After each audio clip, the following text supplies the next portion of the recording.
السلام عليكم ورحمة الله وبركاته. أهلا وسهلا بحضراتكم في بلانسيه. ده الفيديو رقم 4 من سلسلة فيديوهات دورة تصاريح العمل. ولو حضرتك مش متابع الدورة من البداية ياريت ترجع تتفرج على الفيديوهات بالترتيب عشان توصلك المعلومة في سياق متصل وتحقق أكبر قدر ممكن من الاستفادة. ولو حضرتك بتشوفنا من على اليوتيوب ياريت تتوقف عن المشاهدة من اليوتيوب وتروح تشوف الكورس من موقع بلانسيه علشان تحقق 3 فوائد مهمين زي ما اتفقنا. أول حاجة إن حضرتك تبعد عن المشتتات اللي موجودة في اليوتيوب. تاني حاجة علشان حضرتك تقيم مدى فهمك للدرس من خلال الأسئلة اللي موجودة بعد كل درس. وتالت حاجة إن حضرتك تحصل على شهادة من بلانسيه علشان تقدر تشاركها مع دايرة علاقاتك وتعرفهم قد إيه حضرتك شغوف بطلب العلم وحريص على تطوير مستواك المهني في المجال ده. تمام كده؟ طيب يلا بينا نبدأ الفيديو بتاعنا. زي ما انتم عارفين في الفيديو اللي فات احنا توقفنا عند نقطة مهمة، إن المهندس يوسف كان عايز يعرف إيه هي المهام اللي بيستخرج لها تصريح عمل وإيه هي المهام اللي لا يستخرج لها تصريح عمل، وخلصنا في النهاية إن احنا هنستخرج تصريح عمل للمهام اللي بتتطلب تنسيق كبير ما بين أقسام كتير مختلفة، أو المهام الغير روتينية أو المهام الروتينية بس عالية الخطورة جدا. أما باقي المهام الروتينية فدي عادة مش بنصدر لها تصريح لأنه الموضوع غير قابل للتطبيق، وبنكتفي بالستاندرد اوبريتنج بروسيجر أو الستاندرد ورك انستراكشن اللي هي تعليمات التشغيل القياسية، واللي بتكون بدورها بتحتوي على جزء خاص بالسيفتي انستراكشنز أو تعليمات السلامة الخاصة بالتاسك دي، واللي بتضمن إن التاسك دي تتم بشكل آمن بإذن الله. النقطة التانية اللي قابلت المهندس يوسف واللي جالنا يسألنا عنها وعشان كده عملنا الفيديو ده النهاردة هي إيه هي الأدوار والمسؤوليات الخاصة بنظام تصريح العمل. يعني مين هو اللي هيصدر التصريح ومين اللي هيستلم التصريح وإيه دور كل واحد في المؤسسة عندي. طبعا السؤال ده ملوش إجابة محددة وملوش إجابة واحدة، وزي ما بيقولوا كده ثوب واحد ما يناسبش جميع الأشخاص. يعني إيه الكلام ده؟ يعني حضرتك ما ينفعش تروح تاخد نظام كده بتاع شركة تانية وتيجي تطبقه عندك. هتلاقي مثلا في شركة تانية في عندهم قسم مختص بإصدار تصاريح العمل، هو كده في إدارة مختصة بتصاريح العمل موجودة في الموقع. هتيجي تطبق الكلام اللي عندك مش هتلاقي عندك إدارة مختصة، فمش هينفع نظامهم أو التوب بتاعهم تلبسه أنت، مش هينفع نظامهم تطبقه عندك. فلازم تكون راجل فليكسبل ولازم تكون فاهم علشان تقدر تفصل التوب اللي يناسب المؤسسة عندك. تمام كده؟ طيب علشان نوضح النقطة دي بشكل أكبر احنا قسمنا الفيديو ده لجزئين. الجزء الأولاني هنستعرض فيه الحالة الشاملة اللي موجودة في كتاب Guidance on Work Permit. هنقول إيه هي الأدوار والمسؤوليات بتاعة كل شخص على افتراض إن الأشخاص دول موجودين بالفعل. تمام؟ في الجزء الثاني بقى هنقول إيه هي المينيمم ريكويرمنتس، يعني لو حضرتك ما عندكش الحالة المثالية اللي موجودة في الكتاب دي إيه الحد الأدنى اللي حضرتك تقدر تبدأ بيه نظام تصريح العمل عندك، وده علشان ما تحبطش وعلشان تقدر تقوم تعمل نظام تصريح عمل موجود تطبقه عندك في المؤسسة علشان تبدأ شغلك. يعني ما تتعطلش لغاية ما تصير أو تكون موجود في شركة فيها الحالة الشاملة دي. تمام؟ تعالوا نشوف الجزء الأولاني من حلقتنا أو من الفيديو بتاعنا، وهو الحالة الشاملة اللي موجودة في كتاب Guidance on Work Permit. ودلوقتي احنا هنستعرض الحالة المثالية أو الحالة الكاملة اللي موجودة في الكتاب، واللي غالبا مش هتكون موجودة على أرض الواقع عند حضرتك، ولكنها موجودة في بعض الشركات الكبيرة اللي عندها سيستم قوي أو عندها يعني وفرة من المان باور وعندها تنظيمات معينة داخل المؤسسة. فاحنا دلوقتي هنشوف الحالة الكبيرة دي أو الحالة الشاملة، وبعدين هنقول ايه المينيمم ريكويرمنتس أو ايه الحاجات اللي انت تقدر تمشي بيها الورك بيرميت سيستم عندك بدون ما يحصل فيه اختلال. يعني من الآخر كده بعد ما نستعرض الحالة الشاملة دي هنقول ايه المينيمم ريكويرمنت أو الحد الأدنى من الأشخاص اللي انت محتاجهم علشان يكون عندك نظام ورك بيرميت ماشي بشكل كويس. هنا هو مقسم لك الجدول ده زي ما حضرتك شايف كده للرول اللي هو الدور اللي هيقوم بيه الشخص، والسجستد تايتل العنوان أو الاسم المقترح للشخص ده اللي هيقوم بالدور ده يعني، وبعض الأسماء البديلة اللي ممكن تشوفها لو أنت اشتغلت في أكتر من شركة أو عملت أوديت على أكتر من شركة أو حتى قرأت البروسيجر بتاعت أكتر من شركة فممكن تلاقي أسماء مختلفة. هنبدأ عندنا بالأوريجينيتور اللي هو الشخص اللي بيبدأ النظام أو بيبدأ ينشئ البيرميت بقى نفسه، اللي بيبدأ ينشئ التصريح. أو اللي بيبدأ العملية نفسها، عملية استخراج تصريح لمهمة معينة، ده بيسميه الأوريجينيتور. طيب الأوريجينيتور ده الرول بتاعه إيه؟ الوظيفة بتاعته إيه؟ الوظيفة بتاعته إن هو person requiring the job to be done. ده شخص بيطلب إن الشغلانة دي تتم. زي إيه مثلا؟ زي ده منسق في قسم المينتنانس بلاننج مثلا، وراح طلب إن الماكينة دي أو المضخة دي يتعمل لها ريبليسمنت أو يتعمل لها صيانة، تستبدل أو يتعمل لها صيانة، يعني كنوع من الصيانة الوقائية مثلا، أو حتى إن حصل فيها بريك داون. فده شخص هينشئ الموضوع أو هيبدأ يطلب الشغلانة. تمام؟ طيب في له أسماء بديلة، ممكن تلاقي إنه ناس بتطلق عليه البيرميت ريكوستر، بدل أوريجينيتور يطلق عليه البيرميت ريكوستر أو الشخص اللي طلب البيرميت.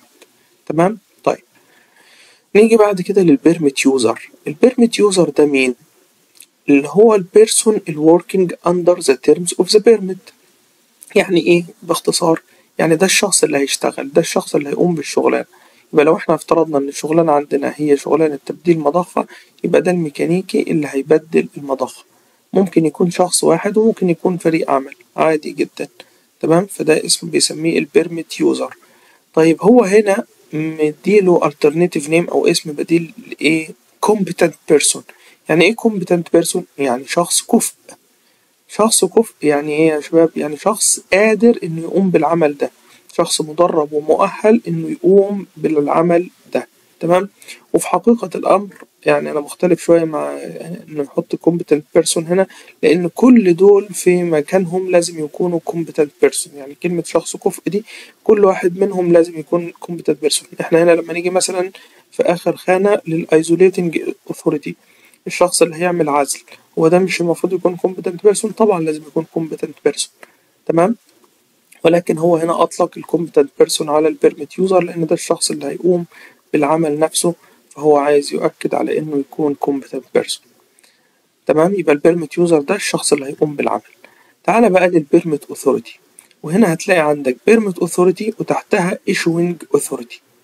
طيب زي ما قلنا يا شباب، دي الحالة الشاملة، حالة موجودة في شركات كبيرة عندها نظام قوي. مش بالضرورة أنت يكون عندك الاتنين دول مختلفين عن بعض. تعالوا الأول نعرف مين هو البيرميت أوثوريتي. البيرميت أوثوريتي ده هو البيرسون authorizing the permit for issue. زي إيه مثلا؟ زي لو في حالة if an extra level of authorization is required، يعني دي سلطة عليا كده. تمام؟ بتقول إن البيرميت ده نصدره أو نطلعه أو ما نطلعوش، يعني نصدر البيرميت ده أو ما نصدروش. وفي الحالة دي بيكون ده غير الإشور، دي سلطة أعلى من الإشور نفسه. تمام؟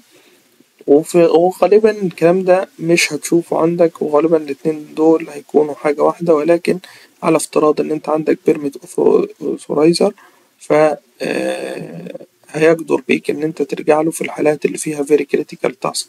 زي ايه يا شباب مثلا؟ زي مثلا لو انت شغال في مصنع وبتعمل شغلانة very critical. تمام؟ وفي الحالة دي أنت محتاج موافقة مدير المصنع نفسه. ففي الحالة دي مدير المصنع هو بيكون البيرميت أوثورايزر ده، أو بيكون البيرسون هو authorizing the permit for issue. هو مديك هنا مثال بمين؟ بالأوفشور انستوليشن مانجر. لو أنت عندك OIM في المكان، لو أنت مثلا شغال في مكان أوفشور أو على حفارة مثلا أو بريمة، فبيكون في شخص اسمه أوفشور انستوليشن مانجر ال OIM، وده بيكون سلطته عالية في المكان، فده هيقوم بدور الابروفر أو هيقوم بدور البيرميت أوثورايزر. طيب باقي عندنا مين كمان؟ باقي عندنا الإيشوينج أوثوريتي. الإيشوينج أوثوريتي ده هو الشخص اللي هيعمل إيشو للبيرميت، اللي هيصدر البيرميت، وده الرول بتاعه إيه؟ بيرسون إيشوينج ذا بيرميت. طيب الأسماء البديلة بتاعته إيه؟ ممكن يسموه responsible person، ممكن يسموه permit coordinator، ممكن asset shift supervisor، يعني shift supervisor اللي موجود عندي في المكان، أو في غالب الأحيان بيسموه permit issuer. جميل كده؟ طيب هنيجي بعد كده للperforming authority. ايه هو البرفورمينج authority او مين البرفورمينج authority؟ ده البيرسون accepting the permit on behalf of the permit user. فاكرين البيرميت يوزر اللي اتكلمنا عليه في تاني خانة؟ قلنا ان البيرميت يوزر ده هو الشخص اللي هيقوم بالعمل. تمام؟ طب افرض أنا عندي فريق الصيانة اللي هيقوم بالعمل ده ليهم سوبرفايزر، السوبرفايزر بتاعهم ده بقى هو ممكن يكون البرفورمينج اوثوريتي، هو اللي هيستلم البرمت نيابة عنهم، هو اللي هيوقع كمستلم للبرمت، وبعد كده هيديهم المعلومات وهيوجههم وهيعرفهم ايه اللي مكتوب في البرمت وازاي يشتغلوا في اطار البرمت. طيب ده له اسماء بديلة زي ايه؟ زي الاكسبتور الشخص اللي وافق على البرمت، او النومينيتد بيرسون الشخص المفوض او المخول، او الورك ليدر الشخص القائد للجوب دي، او البيرسون ان تشارج اوف ذا ورك او الشخص المسؤول عن العمل. تمام، دي البرفورمينج اوثوريتي. هنيجي بعد كده للاريا اوثوريتي. دلوقتي انا هفترض ان انا بشتغل، الفريق بتاعي بيشتغل، وهفترض ان اللي عمل ايشو، تمام، واللي بيقوم بالشغلانة واللي عمل اكسبتنج لا ده ولا ده من الاريا اوثوريتي. يعني مثلا هفترض ان اللي عمل ايشو ده مدير المصنع مثلا، واللي عمل ريسيف هو سوبرفايزر الميكانيكا، ولكن المضخة دي هتركب في منطقة الإنتاج والأوبريشن اريا، ففي الحالة دي هيكون عندي الاريا اوثوريتي اللي هو مسؤول الاريا، وده person in control of the location where work is to be carried out. يبقى الشخص ده هو اللي مسؤول عن الاريا اللي هتتم فيها الشغلانة. طيب الأسماء البديلة بتاعته إيه؟ الأسماء البديلة زي nominated area operator، وزي الاريا authority nominated area operator اللي هو الشخص المفوض على تشغيل المنطقة، والاريا authority اللي هو مسؤول الاريا أو السلطة اللي موجودة في المنطقة يعني، والresponsible person والسيستم اوبريتور اللي هو مشغل النظام. تمام؟ طيب عندي بعد كده السايت تشيكر. ايه السايت تشيكر ده؟ السايت تشيكر ده person carrying out checks as detailed on the permit. في بعض البيرمتس زي ما هنشوف في الحلقات القادمة، بعض البيرمتس بتحتاج ان احنا مثلا نشيك على السايت، نقيس نسبة الغازات اللي موجودة على سبيل المثال، ففي الحالة دي هنحتاج واحد يقيس نسبة الغازات دي، فبيسموه هنا سايت تشيكر، يعني الشخص اللي بيشيك على المنطقة. وبعض السيستمز هتلاقيها جاز تيستر، وده الاسم الأشهر طبعا، وبعض المناطق هتلاقيه أو بعض الشركات هتلاقيه بتسمي authorized gas tester، وده كمان مشهور. طيب ايه الأخير عندي، التايتل الأخراني عندي اللي هو الايزوليشن authority. الايزوليشن authority ده هو البيرسون responsible for making isolation، هو الشخص المسؤول عن القيام بالعزل في بعض المهام يا شباب، أو كتير من المهام اللي بنحتاج نصدر لها work permit بيكون مطلوب عندي أعمل باور ايزوليشن. ناس هتشتغل في ماكينة مثلا، فمحتاج إن أنا أفصل الباور عن الماكينة دي، أفصل الطاقة عن الماكينة دي، وفي الحالة دي بحط قفل على مصدر التيار أو مصدر فصل التيار زي البريكر مثلا الرئيسي. اللي بيعمل ايزوليشن ده بنسميه الايزوليتنج اوثوريتي، يعني الصلاح المخول أو السلطة اللي تقدر تعمل عزل. تمام، وله أسماء بديلة زي إيه؟ زي الأوثورايزد بيرسون، الإلكتريكال أو ميكانيكال بروسيسز. تمام، ده شخص مسؤول أو مخول إن هو يعمل عزل سواء للإلكتريكال أو الميكانيكال أو البروسيس بشكل كامل يعني. وممكن نسميه الريسبونسبل بيرسون زي مثلا ريسبونسبل إلكتريك بيرسون أو إلكتريك ريسبونسبل بيرسون. تمام، يبقى احنا هنا اتكلمنا على المهام والمسؤوليات أو الأدوار والمسؤوليات اللي موجودة في الحالة الشاملة، أو دي الأقصى عدد هتشوفه من الأشخاص اللي ممكن يشتركوا في برمت واحد. لكن زي ما قلنا يا شباب ده مش هيكون موجود في كل الحالات، بل بالعكس في معظم الحالات أو في يعني 95% من الشركات اللي لم أكن مخطئ مش هتلاقي فيها الناس دي كلها، وهتلاقي الموضوع يقتصر على شخصين كحد أدنى، اللي هو اللي هيعمل إيشو واللي هيعمل ريسيف. وممكن تحتاج لو التاسك محتاجة ايزوليشن فتحتاج شخص يعمل ايزوليشن، أو شخص هيعمل جاز تيستنج لو التاسك محتاجة جاز تيستنج. لكن الأصل في الموضوع هو الإيشور والريسيفر. بعد ما شفنا الحالة الشاملة اللي موجودة في كتاب Guidance on Work Permit، تعالوا دلوقتي نشوف ايه هي المينيمم ريكويرمنتس اللي انا ابدأ بيها، او اللي لا غنى لأي شخص عنها انه يبدأ بيها. دلوقتي يا حضرات احنا بنقول ده تصريح عمل. تصريح معناه انه في على الأقل طرفين، طرف يمتلك فعلا الصلاحية دي تمام وهيديها لشخص، وطرف تاني مؤهل وكفء انه ياخد الصلاحية دي علشان يقوم بالعمل. تمام. الشخص اللي عنده الصلاحية دي هو هيصدرها أو مسموح له يديها لشخص آخر، ده بنسميه إيشوار، مصدر التصريح إيشوار. تمام. والشخص الكفء اللي هيقوم بالعمل ومحتاج التصريح عشان يقوم بالعمل ده هنسميه ريسيفر. حلو كده؟ طيب ريسيفر أو أكسبتور، يبقى أنا عندي إيشوار وعندي ريسيفر أو أكسبتور أيا كان حضرتك هتسميه. تمام. برضه الإيشوار ده بعض الناس بتسميه أبروفر. تمام. والشخص اللي بيوافق على التصريح. خلينا نستخدم مصطلح إيشوار ومصطلح ريسيفر علشان ما نتعبش نفسنا في المصطلحات لغاية ما ننهي الكورس بالمصطلحين دول، وحضرتك ممكن تستخدم المصطلح اللي يعجبك في بيئة عمل. طيب يبقى أنا عندي إيشوار وعندي ريسيفر، ولكن أنا ما أعرفش مين هو الإيشوار ومين هو الريسيفر. طيب نرجع تاني، لو أنت عندك في مؤسستك جهة مخولة بإصدار تصريح العمل فعادة دي هتكون الإيشوار. خلاص الموضوع منتهي.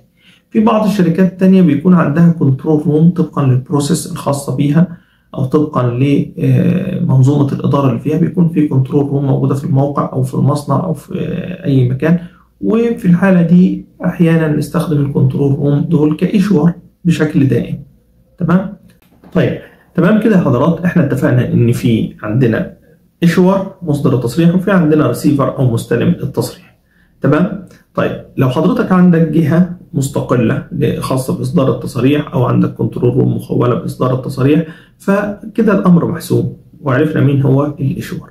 ولكن لو حضرتك ما عندكش الكلام ده وحضرتك عايز تعمل أنت القواعد التنظيمية الخاصة بإصدار تصريح العمل، فأنا حابب أشارك معاك وجهة نظري في الموضوع ده. بس قبل ما أشارك معاك وجهة نظري تعالوا معايا كده أحكي لكم قصة صغيرة. قصتنا النهاردة ليها بطلين، زياد وأحمد، مش أحمد فتحي، ها انسى أحمد فتحي خالص وركز في أحمد. دلوقتي زياد ده طبيب وهو مدير إداري في مستشفى كبيرة، وأحمد ده مهندس ومدير في شركة إنشاءات أو شركة أعمال صيانة. زياد ده كان عايز يعمل بعض أعمال الصيانة الخاصة بالمكيفات والخاصة بالبلمبنج سيستم في المستشفى بتاعته، فاتصل بشركة أحمد وطلب منهم إن هم يقوموا بالعمل ده. فلما أحمد جه وفهم طبيعة العمل قال له تمام مفيش مشكلة، ولكن العمل ده طبقا لسياسة شركتنا هيحتاج تصريح عمل، فأنا هعمل تصريح عمل وبعدين أشتغل. زياد قال له إزاي أنت اللي تعمل تصريح عمل؟ أنا صاحب المكان أو أنا المسؤول عن المكان، خليني أنا أعمل تصريح العمل. أحمد قال له لا ما ينفعش، حضرتك ما تعرفش طبيعة شغلنا ولا تعرف المهام دي هتتم إزاي ولا تعرف إيه المعدات اللي إحنا هنستخدمها ولا إحنا هنجيب كام شخص ولا المدة الزمنية اللي إحنا محتاجينها، فخليني أنا أصدر التصريح. زياد قال له لا مش ينفع انت تصدر التصريح، انا اعلم بالمكان بتاعي، انا عارف ان في عندي غرفه عمليات شغاله 24 ساعه ما ينفعش يفصل عنها التيار الكهربائي، وعارف ان انا عندي مرضى على اجهزه اعاشه، وعارف ان انا عندي خزانات اكسجين هيكون من الخطر ان انتوا تشتغلوا جنبها وغيرها من الانشطه اللي موجوده في المكان عندي، فانا اعلم بيها منك وانا اعلم بالمخاطر اللي موجوده عندي، فخليني انا اصدر التصريح. وهنا بدأ الخلاف. تمام؟ طيب علشان الخلاف ده يحسم يا حضرات أنا بقولها لك قاعدة كده يعني من وجهة نظري وإن شاء الله مش هتخيب معاك أبدا. دائما وأبدا لو أنت ما عندكش بروسيجر تحكم الموضوع ده أو أنت ما عندكش جهة خاصة بإصدار تصاريح العمل زي مكتب مخصوص بإصدار تصاريح العمل أو غرفة تحكم مثلا، ففي الحالة دي خلي دائما وأبدا مصدر التصريح هو المسؤول عن المنطقة، الاريا ان تشارج او الاريا اونر. الاريا ان تشارج او الاريا اونر الشخص المسؤول عن المنطقه هو اعلم شخص واقدر شخص بان هو يصدر التصريح ده. ليه؟ لان هو عارف كل الانشطه اللي موجوده في المكان وعارف كل المخاطر اللي موجوده في المكان. اللي هيقوم بالعمل مهما كانت كفاءته عارف التاسك اللي هو هيعملها بس، لكن مش عارف بقيه الانشطه اللي بتتم في المكان. طيب تعالوا اضرب لكم مثال تاني يوضح لكم الصوره اكبر. احنا دلوقتي عندنا مصنع كبير وليكن مصنع اسمنت مثلا. المصنع ده في منطقة خاصة بالإنتاج، ودلوقتي عندنا بريك داون أو حتى عندنا صيانة وقائية لمضخة. هيجي قسم الميكانيكا عايز يعمل الصيانة دي. لو قسم الميكانيكا هو يقدر يصدر التصريح ده، فبالتالي هيخرج مسؤول المنطقة الإنتاج ده هيخرج من دايرة التحكم. التحكم مش هيكون عنده، الكنترول مش هيكون عنده. طيب عايزك تتخيل معايا كده إن في نفس الوقت ده قسم الكهرباء أو الصيانة الكهربائية بيقوم بشغلانة تانية في نفس المكان، وممكن يكون في تعارض بين الشغلانتين، وممكن شغلانة منهم تأثر على التانية أو فريق منهم يأثر على التاني وتسبب له مخاطر كبيرة جدا. الموضوع ده اللي يقدر يحكمه هو الاريا ان تشارج أو مسؤول المنطقة. لكن لو قسم الميكانيكا كان عنده التحكم وقسم الكهرباء عنده التحكم، الاثنين ممكن يحصل ما بينهم تضارب في التفكير أو تضارب في الخطوات الأعمال بتاعتهم، زي مثلا إن الاثنين يكونوا مشتركين في نفس مصدر الطاقة، فواحد منهم يعزل ويشغل بدون ما يخبر التاني وتبدأ تحصل له مشاكل كبيرة جدا. تمام؟ مش بس كده، ممكن انت عايزك تتخيل معايا ان قسم الميكانيكا ده شغال وعدى من فوقه اوفر هيد كرين مثلا، والاوفر هيد كرين ده شايل حمل، الحمل ده وزنه تقيل وممكن يسقط على العمال. مين اللي هيكون عنده التحكم في الكرينات؟ اكيد مسؤول المنطقة. يبقى مسؤول المنطقة هو الشخص الأقدر بانه يصدر تصريح العمل، لانه في الحاله دي هو اللي هيكون مسؤول عن التنظيم، وهو اللي عارف كل الاكتيفيتيز اللي بتتم، كل الانشطه اللي بتتم في المكان عنده، وهيقدر يتحكم فيها علشان يوفر الحمايه الكامله او يوفر معدل الامان الكامل للفريق اللي هيشتغل. حتى وان كان في اكتر من بيرميت مفتوح، اكتر من تصريح مفتوح، وحتى لو كان في اكتر من تاسك مفتوحه، فهيكون الكنترول كله عند شخص واحد اللي هو مسؤول المنطقه. تمام؟ ده بالنسبه للايشور. بالنسبة للريسيفر فهو هيكون الشخص الكفء اللي قادر يقوم بالعمل ده، ودي مش نقطة خلاف كبيرة، لأن احنا عارفين مين الفريق اللي هيقوم بالعمل، وهنختار شخص كومبتنت أو شخص كفء من عندهم هو اللي هيكون مستلم التصريح، وهو اللي بدوره هيدي المعلومات للبقية، أو هو اللي هيكون الليدر بتاعهم وهيديهم المعلومات. تمام كده يا حضرات؟ كده احنا جاوبنا على سؤال الرولز والريسبونسبيلتيز فيما يتعلق بعملية إصدار تصريح العمل. أتمنى تكونوا استفدتوا من الفيديو ده، وأشوفكم في فيديوهات قادمة بإذن الله عشان نكمل ما بدأناه بخصوص تصاريح العمل.